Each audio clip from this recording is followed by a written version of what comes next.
Ma'asyiral muslimin, usikum wa nafsi bittaqwallah faqad fazal muttaqun. Sungguhnya manusia dalam 3 poros kehidupan. Masa lalu yang telah dia lewati dan masa sekarang yang sedang dia hadapi dan masa depan yang dia nantikan kedatangannya. Betapa sering seorang manusia menengok ke belakang tentang masa lalunya yang menyebabkan dia pun bersedih. Sementara masa lalu tersebut tidak akan pernah lagi kembali kepadanya. Dia tidak bisa merubah masa lalunya yang telah terjadi. Dan demikian juga betapa sering manusia melihat ke depan, mengkhawatirkan hal-hal yang akan terjadi di kemudian hari. Sementara perkara-perkara tersebut tidak bisa dia segerakan untuk dia hadapi.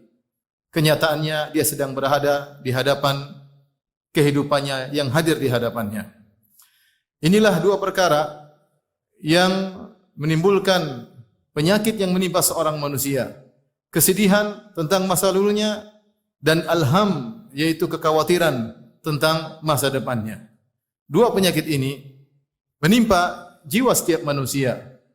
Sebagaimana penyakit-penyakit yang menimpa badan manusia. Dan tidak bisa seorang pun menghindari dari 2 hal tersebut kecuali mendapat rahmat Allah Subhanahu wa taala. Ma'asyiral muslimin, lihatlah dalam kehidupan ini, semua orang pasti mengalami namanya alham, kegelisahan, kekhawatiran. Bukan hanya si miskin yang sedih dan khawatir tentang kondisinya, khawatir bagaimana dia bisa makan atau tidak, bagaimana pekerjaannya, apakah cukup hasil kerjaannya atau tidak. Ternyata kita dapati juga orang-orang kaya yang mereka juga khawatir tentang hartanya, apakah masih terjaga, ataukah bisa dirampas oleh orang lain, ataukah akan kalah dalam persaingan bisnisnya.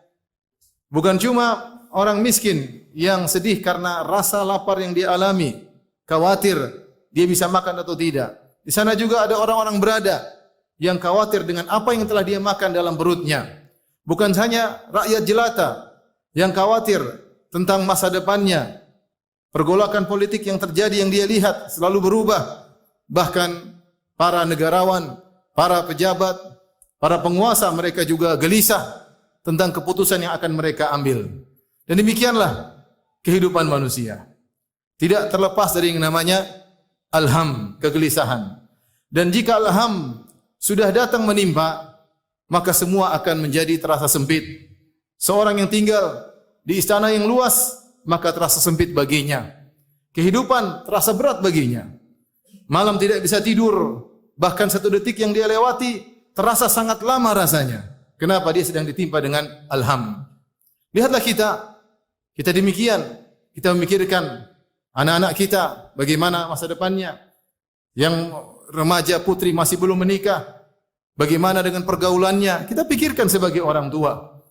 Demikian juga ada orang yang tidak punya anak juga memikirkan bagaimana saya bisa punya anak, sudah nikah lama tidak punya anak. Demikianlah kegelisahan.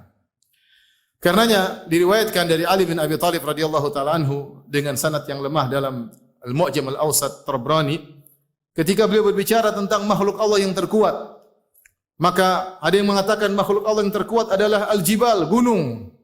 Ternyata gunung masih kalah kuat. Gunung bisa dibelah oleh besi. Apakah besi yang terkuat? Tidak, ternyata besi masih lemah. Besi bisa dileburkan oleh api. Ternyata api lebih kuat daripada besi. Apakah api adalah makhluk Allah yang terkuat? Ternyata tidak. Api bisa dipadamkan dengan air. Dan apakah air adalah makhluk Allah yang terkuat? Ternyata tidak.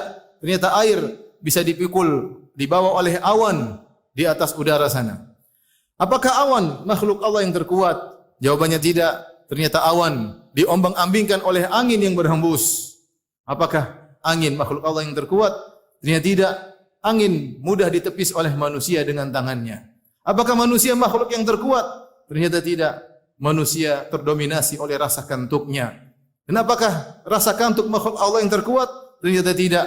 Rasa kantuk terkalahkan dengan alham, kegelisahan, sehingga dia tidak bisa tidur. Ma'asyiral muslimin, demikianlah kehidupan dunia ini. Tidak akan terlepas dari namanya kegelisahan, kekhawatiran. Sungguhnya kekhawatiran, kegelisahan tersebut hanya hilang jika seorang telah meletakkan kakinya di surga kelak.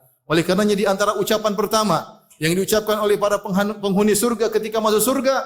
Mereka berkata, Alhamdulillahilladzi adhaba 'annal hazan, inna rabbana laghafurun syakur. Segala puji bagi Allah Subhanahu wa taala yang telah menghilangkan segala bentuk kesedihan dari hati kami. Sungguhnya Rabb kami adalah Maha Pengampun lagi Maha Penyayang.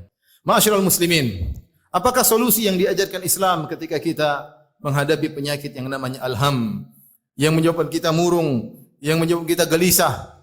Banyak solusi, tetapi intinya adalah baguskan hubungan kita dengan Allah Subhanahu wa taala.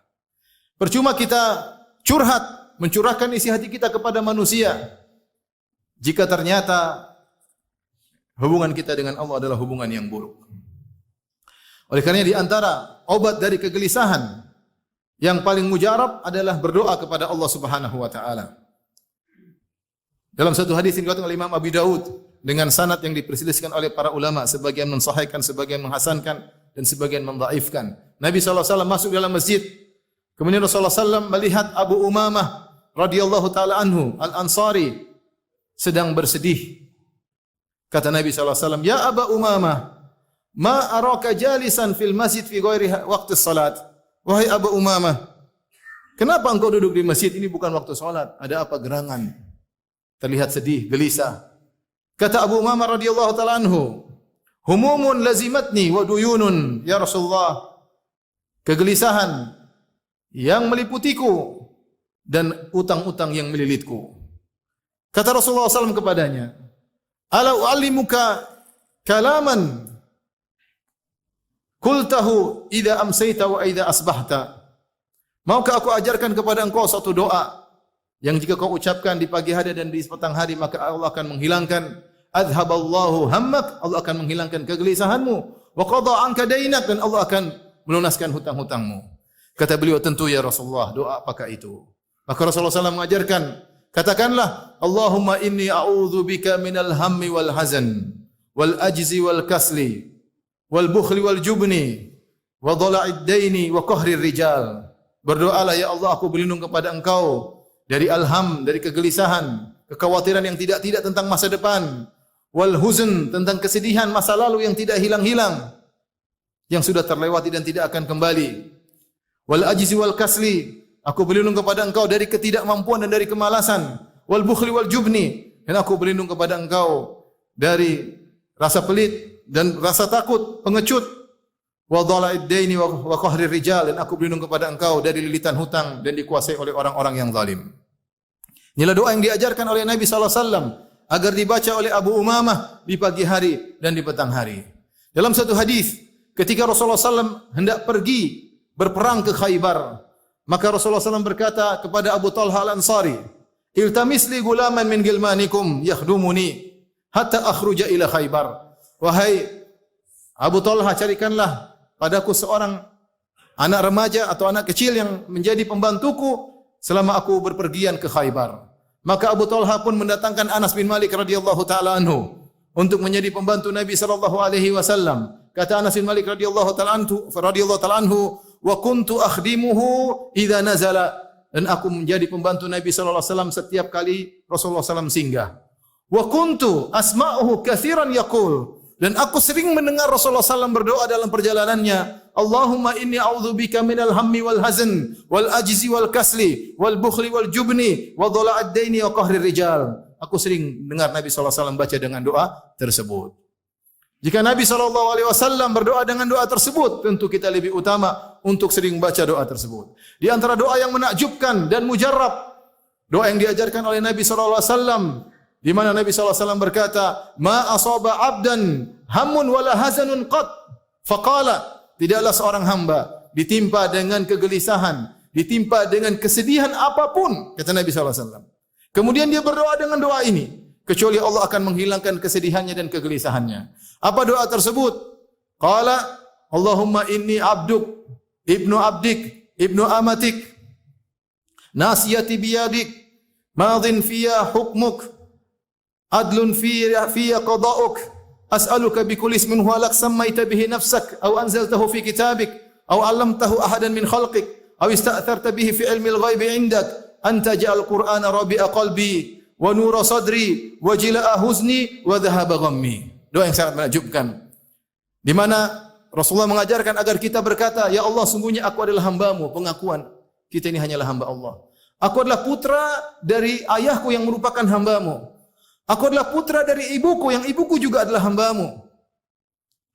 Nasiyati biyadik, sungguhnya urusanku, ubun-ubunku berada di tangan-Mu. Semua urusanku berada di tangan-Mu, ya Allah. Madhin fiyya hukmuk, sungguhnya keputusan-Mu pasti berlaku kepadaku. Beriman kepada takdir. Semua yang terjadi adalah keputusan Allah. Aku tidak bisa menghindar, ya Rabb. Adlun fiyya qada'uk, sungguhnya keputusan-Mu pasti adil bagiku. Engkau tidak zalim sama sekali. Maka aku mohon kepada Engkau, ya Allah, dengan bertawassul dengan seluruh nama-nama-Mu, yang Kau namakan dirimu dengan nama-nama tersebut, dan yang Kau ajarkan kepada Nabi-Mu Nabi Muhammad SAW, dan yang Kau turunkan dalam Al-Quran, dan yang Kau simpan dalam ilmu gaib di sisimu, agar Engkau menjadikan Al-Quran sebagai penyujuk hatiku, agar Engkau menjadikan Al-Quran sebagai cahaya bagi dadaku, agar Engkau menjadikan Al-Quran penghilang kesedihanku, dan agar Engkau menjadikan Al-Quran sebagai penghilang kegelisahanku. Kata Nabi, siapa yang baca doa ini, niscaya Allah akan menghilangkan kesedihannya dan kegelisahannya.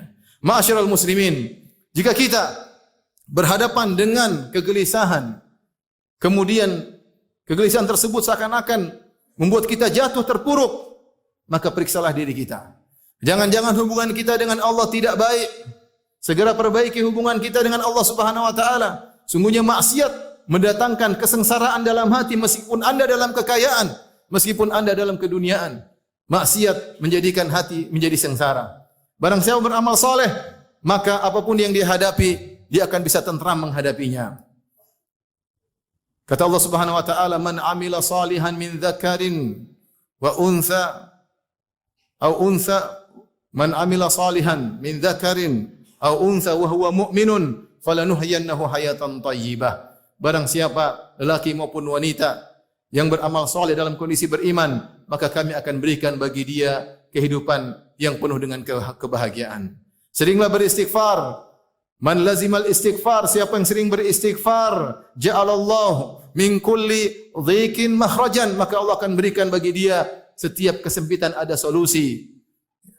Wa min kulli hammin makhraja, min kulli hammin faraja, dan Allah akan berikan bagi dia solusi bagi setiap kegelisahan yang dia hadapi. Wa razaqahu min haitsu la yahtasib, dan Allah akan berikan rezeki kepada dia dari arah yang dia tidak sangka-sangka. Sungguhnya semua yang terjadi sudah ditakdirkan oleh Allah Subhanahu wa taala, tinggal kita kembali kepada Allah ketika menghadapi sesuatu yang menggelisahkan kita. Diriwayatkan Ibrahim bin Adham rahimahullahu taala melewati seorang yang sedang gelisah. Duduk termenung penuh dengan kegelisahan. Maka dia pun berkata kepada lelaki tersebut, "Inni sa'iluka an thalatha fa'ajibni." Aku akan bertanya kepada engkau tentang 3 perkara. Wahai orang yang sedang bersedih, maka jawablah pertanyaanku. Siap orang tersebut mengatakan, saya akan menjawab pertanyaan Anda. Maka dia berkata, "Hal yajri fi hadzal qaun syai'un la yuriduhu Allah?" Apakah ada yang terjadi dalam alam semesta ini suatu perkara yang Allah tidak kehendaki? Jawabannya tidak. Semua yang terjadi pasti kehendak Allah Subhanahu wa taala. Hal yanqusu min rizqika syai'un qadarahullah. Apakah ada terkurang rizki darimu yang sudah ditakdirkan oleh Allah? Apakah ada takdir Allah rizkimu kemudian berkurang? Dia mengatakan tidak. Hal yanqusu min umrika lahzatun katabahullahu lak. Apakah berkurang sedikit pun dari umurmu yang telah dicatat oleh Allah Subhanahu wa taala? Jawaban dia tidak. Fa'alamal qalaq wal ham. Jika demikian, buat apa engkau bersedih dan gelisah? Semua telah ditakdirkan oleh Allah Subhanahu wa taala. Kembalilah kepada Allah Subhanahu wa taala, bertobat dari dosa-dosa agar kita hidup bahagia di dunia sebelum di akhirat.